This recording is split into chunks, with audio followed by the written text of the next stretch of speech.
Assalamualaikum warahmatullahi wabarakatuh. Perkenalkan, nama saya Muhammad Riki, NIM 4012101192 dari jurusan Ekonomi Syariah kelas F.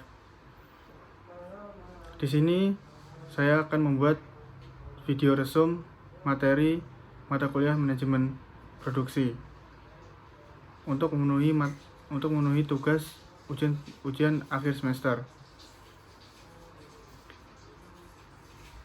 Langsung saja masuk ke materi yang pertama, yaitu tentang perencanaan produksi. Definisi perencanaan produksi merupakan rangkaian kegiatan yang harus dilakukan dalam melangsungkan suatu kegiatan produksi untuk masa depan dalam bisnis manufaktur atau memproduksi barang. Perencanaan itu termasuk bagaimana produksi itu dibuat, bahan-bahan yang diperlukan untuk produksi, jumlah yang diproduksi, kapasitas yang diproduksi, dan penjadwalan pelaksanaan produksi, serta sumber daya apa yang dibutuhkan untuk mendapatkan produk yang telah ditetapkan. Dengan demikian, jika melakukan suatu kegiatan perencanaan produksi, sangat dibutuhkan sebuah proses mengenai hal-hal yang dibutuhkan untuk mengoptimalkan kegiatan bisnisnya nanti. Perencanaan merupakan salah satu fungsi manajemen di mana perencanaan tersebut dilakukan untuk menetapkan tindakan yang akan atau perlu diambil oleh pimpinan perusahaan guna mencapai tujuan perusahaan dengan memperhitungkan kemungkinan masalah yang akan terjadi masa yang akan datang. Perencanaan produksi merupakan rangkaian kegiatan yang harus dilakukan dalam melangsungkan suatu kegiatan produksi untuk masa depan dalam bisnis manufaktur atau memproduksi barang. Perencanaan produksi memiliki beberapa tujuan utama, diantaranya untuk mencapai tingkat keuntungan tertentu, untuk menguasai pasar tertentu, untuk mempertahankan posisi atau tingkat pekerjaan, serta kesempatan kerja yang telah ada untuk terus dikembangkan, serta sebagai pengingat untuk menggunakan fasilitas perusahaan sebaik-baiknya. Selain itu, perencanaan produksi memiliki pedoman untuk melaksanakan, mengendalikan, menentukan strategi pelaksanaan, dan menetapkan kerangka tujuan yang dapat kita ketahui melalui fungsinya. Terdapat beberapa fungsi perencanaan produksi seperti membantu para manajer untuk berorientasi ke masa depan, meningkatkan koordinasi dalam pengambilan keputusan, dan melakukan perencanaan produksi untuk mencapai tujuan organisasi. Dalam pelaksanaannya, perencanaan produksi memiliki dua jenis perencanaan berdasarkan waktunya, yaitu perencanaan produksi dalam jangka pendek dan perencanaan produksi dalam jangka panjang. Biasanya dalam jangka pendek hanya menentukan kegiatan produksi selama 1 tahun atau kurang, sedangkan pada jangka panjang biasanya menentukan kegiatan hingga 5 tahun mendatang. Perencanaan produksi memiliki 4 tahapan dan mekanisme. Tahap pertama yaitu routing atau perencanaan awal. Tujuan routing adalah yaitu untuk menentukan alur operasional yang terbaik dan murah, serta untuk memastikan apakah urutan tersebut ditaati oleh pabrik. Tahap kedua yaitu scheduling atau penjadwalan. Tujuannya adalah untuk memastikan seluruh proses produksi telah berjalan sesuai rencana. Tahap ini juga sangat membantu sebagai acuan untuk menyelesaikan pekerjaan lebih sistematis dan tepat waktu.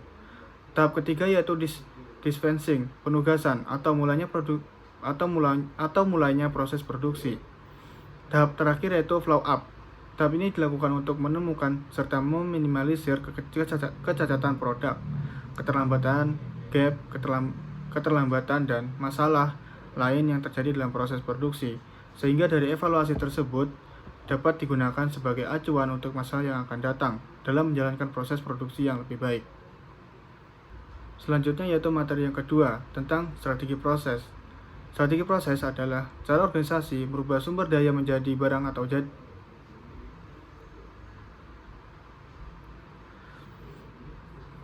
Selanjutnya yaitu materi yang kedua tentang strategi proses. Strategi proses adalah cara organisasi merubah sumber daya menjadi barang atau jasa. Tujuan melakukan strategi proses ialah untuk menemukan cara agar menghasilkan produk dan layanan yang dapat memenuhi kebutuhan pelanggan dan spesifikasi produk yang ada dalam batasan biaya dan juga manajemen. Selain biaya dan kualitas produk diproduksi, proses yang dipilih akan memberikan pengaruh jangka panjang terhadap efisiensi dan fleksibilitas produksi. Terdapat 4 strategi proses, yakni fokus pada proses, fokus repetitif, fokus pada produk, dan fokus kustomisasi massal. Yang pertama yaitu fokus proses. Fasilitas produksi menghasilkan produk dengan volume yang kecil dan keragaman yang tinggi, yaitu kegiatan produksi yang lebih fokus pada kegiatan proses. Karena kegiatan produksi tersebut mengeluarkan jenis produk yang berbeda-beda, istilah lain sering disebut dengan job shop. Fleksibilitas produk yang tinggi karena produk berubah seiring waktu. Setiap proses dirancang untuk menjalankan fungsi berbeda dan menangani perubahan yang sering terjadi. Fokus repetitif berulang. Fokus berulang adalah strategi dengan jalur perakitan. Proses ini lebih terstruktur dan karenanya kurang fleksibilitas jika dibandingkan dengan strategi yang fokus proses. Fokus berulang artinya memproses produksi yang berorientasi pada produk dengan menggunakan modul. Modul adalah komponen yang sudah dipersiapkan sebelumnya. Proses produksi ini yang banyak menggunakan fokus berulang adalah perakitan mobil dan peralatan rumah tangga. Yang selanjutnya yaitu fokus produk. Proses fokus pada produk adalah sebuah proses dengan bervolume yang tinggi dan keragaman yang rendah. Fokus ini disebut juga dengan proses yang berkelanjutan atau kontinu, dikarenakan proses produksinya sangat panjang dan juga berkelanjutan. Sifat spesifikasi dari fasilitas ini membutuhkan biaya tetap yang tinggi namun biaya variabel yang rendah sehingga menghasilkan tingkat pemanfaatannya yang tinggi. Yang terakhir yaitu fokus kustomisasi massal. Kustomisasi massal berarti barang dan jasa dapat diproduksi dengan cepat dan biaya yang rendah atau murah dengan memenuhi kebutuhan konsumen berbeda-beda.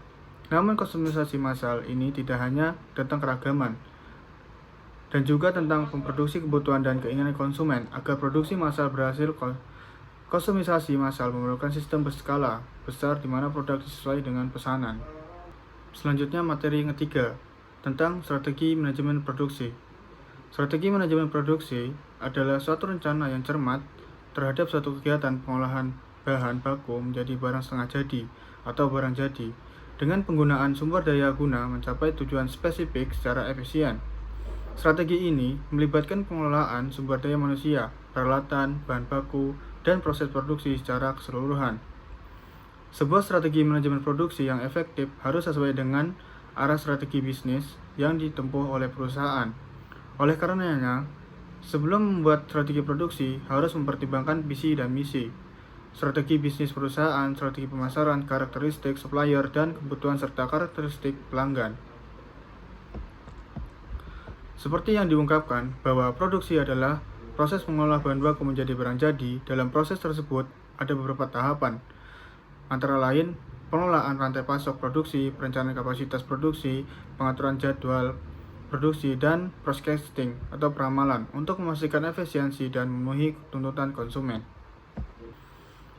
Strategi ialah suatu rencana jangka panjang yang digunakan untuk mencapai tujuan tertentu, seringkali melibatkan proses perencanaan, pengorganisasian, manajemen sumber daya, dan pengalokasian sumber daya.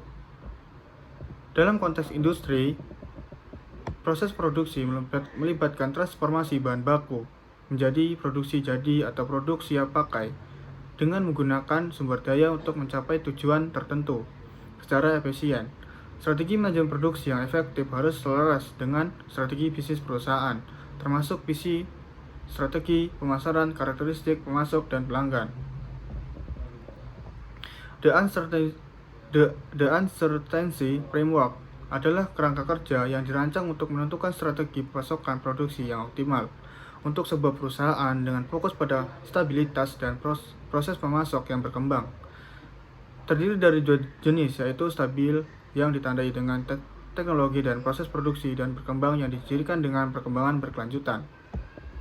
Strategi FIT berfokus pada menyeimbangkan kebutuhan pemangku kepentingan untuk mencapai strategi kompetitif dan mempertahankan keunggulan kompetitif melalui strategi kepemimpinan yang efektif. FIT strategi bisa tercapai dengan 3 tahapan menurut Chopra dan Mendel. Yang pertama yaitu menganalisis dan memetakan ketidakpastian kebutuhan konsumen dan rantai pasok produksi. Yang kedua, menganalisis dan memetakan rantai pasok produksi. Dan yang ketiga, pembentukan FIT produksi. Forecasting mempunyai beragam definisi, yaitu yang pertama, prediksi peristiwa di masa depan berdasarkan data masa lampau. Yang kedua, menganalisis data dari masa lalu dan saat ini guna mengidentifikasi tren di masa yang akan datang. Yang ketiga, proses penaksiran atau prediksi dalam konteks situasi yang diketahui. Yang keempat, pernyataan mengenai periode yang akan datang. Yang kelima, penerapan ilmu dan teknologi untuk meramalkan situasi di masa yang akan datang. Dan yang keenam, rencana dan langkah-langkah sistematis untuk mengantisipasi peristiwa di masa yang akan datang. Selanjutnya yaitu materi yang keempat, tentang analisis kelayakan produksi. Analisis kelayakan produksi adalah mengkaji lebih mendalam terhadap proses maupun potensi produksi pada suatu usaha untuk menentukan layak atau tidaknya untuk dijalankan. Analisis kelayakan produksi membantu perusahaan untuk menilai kelayakan finansial proyek produksi tersebut, termasuk menghitung biaya produksi, perkiraan pendapatan, tingkat pengembalian investasi, dan periode pengambilan modal. Dengan informasi tersebut, perusahaan dapat memutuskan apakah proyek tersebut dapat memberikan keuntungan yang memadai atau tidak. Analisis kelayakan produksi sangat penting karena dapat membantu perusahaan atau pengusaha untuk memperbaiki apakah suatu proyek produksi layak untuk dilaksanakan atau tidak. Hal ini melibatkan penilaian terhadap berbagai aspek seperti biaya produksi, permintaan pasar, ketersediaan sumber daya, risiko, dan potensi keuntungan. Ada beberapa aspek yang harus diperhatikan oleh para pebisnis agar mereka mengetahui seperti apa kelayakan produksi yang diterapkan oleh para pebisnis tersebut. Secara keseluruhan, kelayakan produksi membantu perusahaan untuk membuat keputusan yang lebih cerdas dan strategis terkait dengan proyek produksi mereka, sehingga meminimalkan risiko dan peningkatan kesuksesan jangka panjang. Selanjutnya, materi kelima, yaitu pengelolaan risiko produksi. Yang pertama ada pengelompokan risiko, di mana di sini ada kegagalan sumber daya manusia. Pada sebagian aspek sumber daya manusia antara lain yaitu pegawai perusahaan, walaupun pegawai adalah bagian penting dalam suatu perusahaan. Namun pegawai juga menimbulkan permasalahan dalam manajemen dan menjadi beban bagi perusahaan. Permasalahan sumber daya manusia adalah risiko yang berkaitan dengan karyawan. Dan untuk proses produksi, permasalahan terjadi karena rendahnya produktivitas proses produksi dan tingginya pengangguran, maka akan menimbulkan kerugian bagi perusahaan karena kurangnya pengawasan dan kurangnya program pelatihan bagi karyawan perusahaan. Dan selanjutnya di sini ada risiko proses. Risiko manajemen di bidang manufaktur berkaitan dengan risiko kejadian yang mengganggu atau mengganggu operasi normal manufaktur perusahaan. Yang di sini ada beberapa kaitannya dengan proses risiko. Yang pertama ada kerusakan mesin dan peralatan. Yang kedua ada tersumbatnya pasokan dan bahan baku. Yang ketiga ada kesalahan manusia, dan keempat ada gangguan listrik atau pelayanan publik, dan yang kelima ada kesehatan dan keselamatan kerja. Dan yang terakhir ada risiko kualitas produk. Selanjutnya itu risiko eksternal. Risiko kerja pada proses produksi berkaitan dengan hilangnya atau terganggunya proses produksi yang disebabkan oleh banyak faktor seperti faktor internal dan eksternal. Risiko eksternal adalah risiko yang dimulai dari faktor-faktor di luar kendali langsung suatu perusahaan atau organisasi. Berikut beberapa contoh risiko manajemen produksi yang dapat timbul dari eksternal. Ketidakstabilan harga bahan baku, adanya perubahan regulasi, gangguan pasar, bencana alam, ketidakstabilan ekonomi, dan gangguan teknologi. Yang keempat ada risiko teknologi. Risiko teknologi adalah risiko yang terkait dengan gangguan teknologi dalam operasi bisnis. Komponen risiko teknis dari risiko manufaktur mengacu pada potensi masalah atau kerugian yang mungkin timbul akibat penggunaan teknologi dalam proses produksi.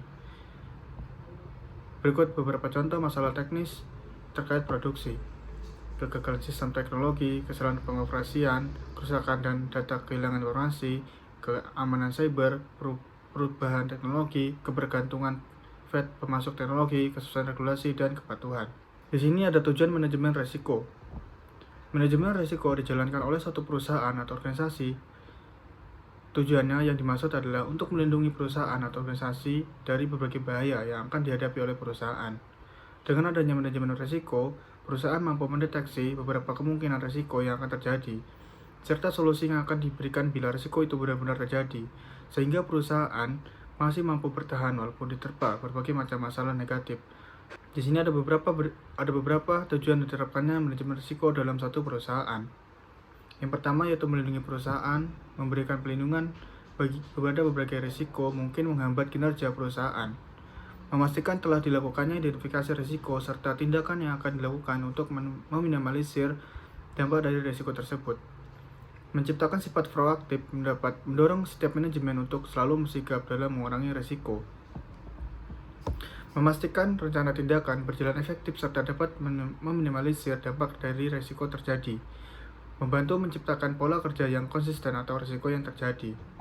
Selanjutnya yaitu materi yang ke-6 tentang etika produksi. Etika produksi merupakan sebuah aturan yang mencakup sistem, nilai dan prinsip moral yang mengatur perilaku dalam proses produksi. Etika produksi penting karena memastikan bahwa produksi dilakukan dengan memperhatikan nilai-nilai moral dan menghindari perilaku yang tidak etis, terutama dalam keselamatan konsumen. Fungsi manajemen sumber daya manusia dalam produksi sangat penting untuk mengoptimalkan proses produksi. Fungsi-fungsi tersebut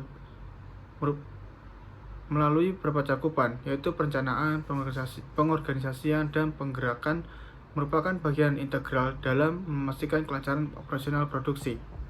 Peran sumber daya manusia dalam manajemen produksi meliputi pemenuhan kebutuhan sumber daya manusia, peningkatan produktivitas, dan pengelolaan konflik. Selain itu, strategi manajemen produksi menjadi kunci dalam mengorganisir, dan mengontrol semua aspek produksi. Strategi ini mencakup desain produk, manajemen kualitas, penentuan lokasi, manajemen rantai pasokan, dan lain-lain. Peran sumber daya manusia dalam strategi manajemen produksi terletak pada pengelolaan sumber daya manusia untuk mendukung implementasi strategi produk yang efektif. Dalam keseluruhan proses produksi, baik aspek etika, manajemen sumber daya manusia, maupun strategi produksi saling terkait dan berpengaruh satu sama lain. Dengan menerapkan etika produksi yang baik, memperhatikan fungsi-fungsi manajemen sumber daya manusia, dan merencanakan strategi produksi yang tepat, sebuah perusahaan dapat mencapai tujuan produksinya dengan efisien dan berkelanjutan. Selanjutnya yaitu materi ke-7, manajemen kinerja dan evaluasi produksi. Manajemen kinerja adalah gabungan dari kata manajemen dan juga kinerja. Manajemen yang berasal dari kata to manage yang berarti mengatur. Manajemen kinerja tidak hanya menguntungkan organisasi, tetapi juga manajer dan individu. Manfaat manajemen kinerja bagi organisasi antara lain menyelaraskan tujuan organisasi dengan tujuan tim dan individu, meningkatkan kinerja, meningkatkan motivasi karyawan, meningkatkan keterlibatan, meningkatkan proses pelatihan dan pengembangan, peningkatan keterampilan dan termasuk retensi. Dalam hal ini, motivasi sangat berguna untuk meningkatkan rasa kedisiplinan karyawan dalam bekerja. Meningkatkan produktivitas, membantu menumbuhkan kreativitas, meningkatkan loyalitas, dan menciptakan suasana hubungan kerja positif. Memberikan karyawan rasa tanggung jawab terhadap pekerjaan yang dilakukan dan memberikan kepuasan pada karyawan. Evaluasi hasil dari evaluasi yang melihat hasil program yang ingin dicapai sebagai dasar pengambilan keputusan akhir. Penyesuaian, perubahan, perbaikan, atau penghentian pengujian produksi merupakan proses penting dalam struktur produksi yang bertujuan untuk memastikan kualitas, keamanan, dan kepatuhan produk terhadap syarat dan ketentuan standar yang ditetapkan sebelum produk tersebut dijual ke pasar, seperti halal atau tidaknya barang tersebut. Demikian materi resum pada video kali ini. Apabila ada kurang lebihnya, saya mohon maaf. Sekian, wassalamualaikum warahmatullahi wabarakatuh.